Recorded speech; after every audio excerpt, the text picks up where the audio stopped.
Hi, I'm Natasha, and I wrote the story on the 21st of July. It's called Ignored and Forgotten. It is a short, scary story.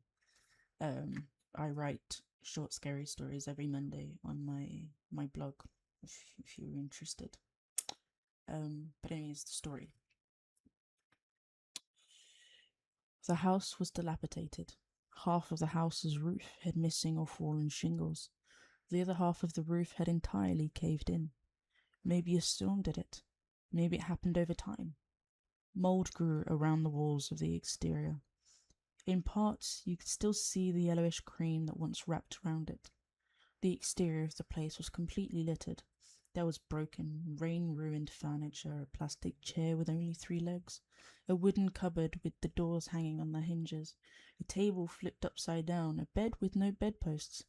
There was also several old blankets, a handful of dirty, ripped-up toys, broken glass shards, and waterlogged planks of unused wood, and an old mouldy mattress that covered the overgrown grass and weeds. Sorry if you can hear my fan. The neighbours that lived around the building held its story close to them. No one peeped a word about it. In fact, they often seemed to just ignore it. The windows had been sealed shut with cement to prevent homeless people from sheltering within its walls.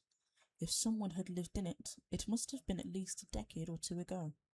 Even the sign on the side of the house was faded, where words once lived, now only a blur of whatever this place was once called. The place had a short cement fence running around the outside. The garden behind it was a good size, but not exceptionally large. It was big enough, however, to fit at least an outdoor dining area, barbecue, and one of those large inflatable pools. To get to the house, there was a staircase of about 12 steps, with metal railings on either side.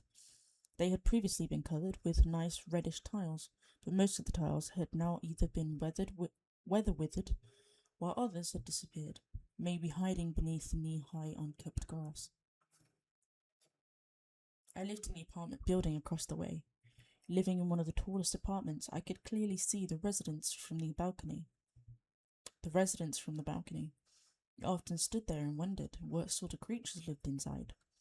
With the grossness that was the outside area, I could only imagine that the abandoned place was far worse on the inside. If the outside had rats, spiders, and cockroaches, the inside must be absolutely crawling with them. There were weeds growing in places I didn't even know weeds could grow. Through the cement walkway, through some of the roof shingles, and even sprouting out of the old chimney. I assumed birds had done that. I'd only recently noticed that the gates of the house had a chain and lock running through the handle and the side of the fence to prevent people walking onto the property, despite the fact that the fence wall was about hip high on any average adult, hence the cemented windows. There was only one window that had not been sealed. It was a perfectly square hole in the wall, big enough to fit a head through, but not large enough for an entire body. The window frame, still stuck to the wall, was missing the rest of its assemblage.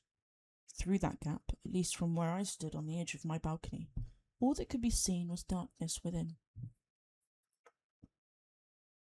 One evening, once the sun had gone down and the road was lit with dim street lights, and after an entire case of beer had passed through my esophagus, I peeped down the lane, checking for any sign of my neighbours.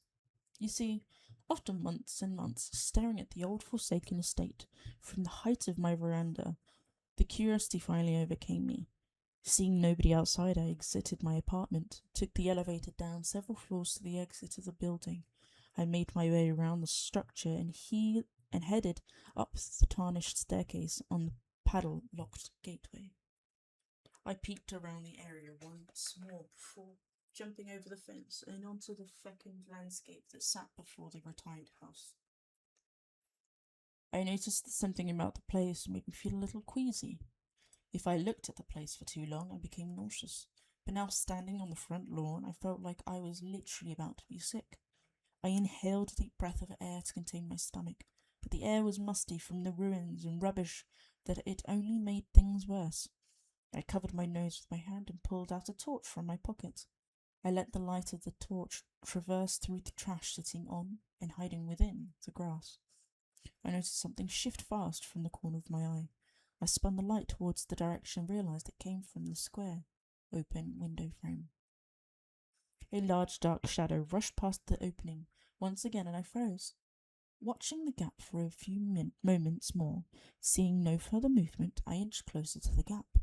I beamed my torch inside and saw mouldy old furniture, piles of rubbish stacked on top of each other, and rat droppings scattered across the floor. That horrible nauseous feeling poured over me again, and I realized in that moment that I felt observed. I slowly turned my head a little to the left, and behind a busted old armchair I saw an eye. A wide eye staring right at me. Dropping my torch, I turned and ran across the grass, jumped over the cement fence, and scurried back to the safety of my apartment. Sat at the kitchen table with a glass of water, my brain overwhelmed with hundreds of questions. It made no sense. How could this be? I thought to myself. There was no entry into the house. The windows were covered in cement. The front and back door were boarded with wooden planks. The only opening was the small square gap, only big enough to fit an adult human head. It had been shut for a very long time. It was sealed before I had even moved in, and I've been living in this apartment for a whole year now. There's no way someone had been living in there since before I moved to the apartment complex, but I definitely saw an eye, and it was looking right at me. The doorbell rang, and that's when I woke suddenly. I'd fallen asleep at the kitchen table, arms crossed on the surface of the tabletop, my head resting on my arms. Drool spilled over the edge of my arm and onto the veneer. I stood and walked to the front door. The bell rang again. All right, I'm coming, I said. Standing in front of the door, I swiveled the peephole cover, peeked through and saw nothing. I unlatched the door and opened it. Nothing. As I stood there, the doorbell rang again, making me jump. The scream that escaped my lips echoed through the corridor of the building, spiraling downwards to the ground floor and then back up at me. I threw the door closed and went to splash my face in the bathroom. I must be imagining things. I looked down to check my wristwatch. It was 7 a.m. Last time I had checked the time, it had been 3 a.m. Clearly, I needed more rest. Yeah, that's what it is, I thought to myself. I finished the glass of water that was sat on the kitchen table and then headed to the comfort of my bed. Several days had passed since that strange night, and each day had begun the same. My bell would ring, and I'd find no one there. Then I would get on with my day as usual, working from home, doing a few chores around the house before ending the day watching some TV. Since the occurrence each night, as I sat watching my favourite pre-bedtime shows, I would feel somewhat nauseous and have that strange I'm being watched sensation. I would look around but never find anything. No people, no shadows, nothing. So I'd shrug it off and continue watching TV. Today was no different. I harshly woke to the ringing sound of the doorbell and rushed towards it to try and find the culprit, but yet again found nothing. Walking back to the bedroom, I smelt something in the air, a musty, somewhat foul smell. I followed the scent to the corner of my room. In the corner sat a chest of drawers. Pushing it to the side, I found that mould had been growing behind it. That's not too strange. The same thing happened last year. It's a humid area. I'd gone to the kitchen to make a quick mix of bicarbonate soda and vinegar and used it to scrub the thick green and black patches off of my bedroom wall. I then left it to dry a while before returning the dresser to its original location in the corner.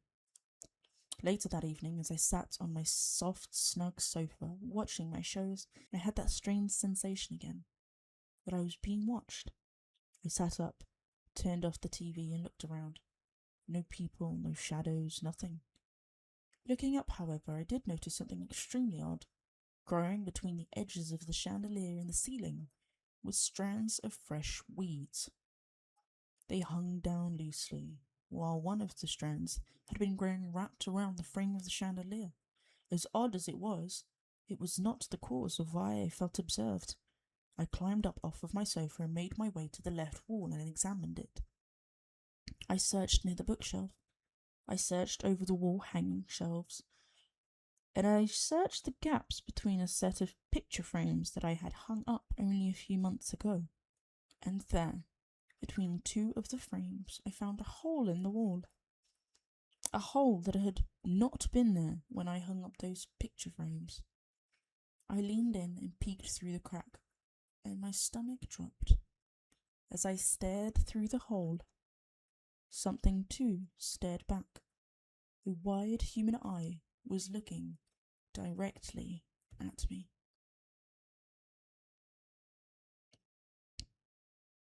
I really hope you guys enjoyed my story.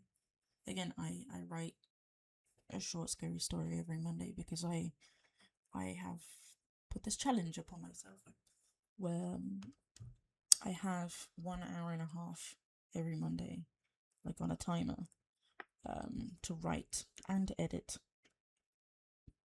Even if the story is not complete, even if I have not properly edited the thing, I just hit post and it just goes up on my blog. And I do this because I am a perfectionist, and if the thing isn't perfect, I refuse to put it out there.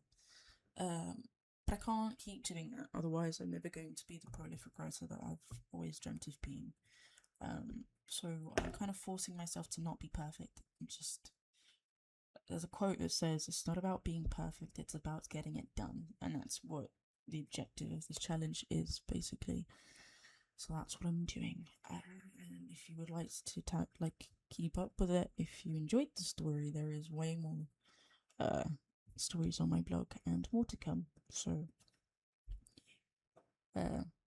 yes, you can tag along if you don't really want to tag along, but you enjoyed the story, just a like is sufficient. Thank you very much for your time, and I hope you enjoy. I hope you all have a wonderful week.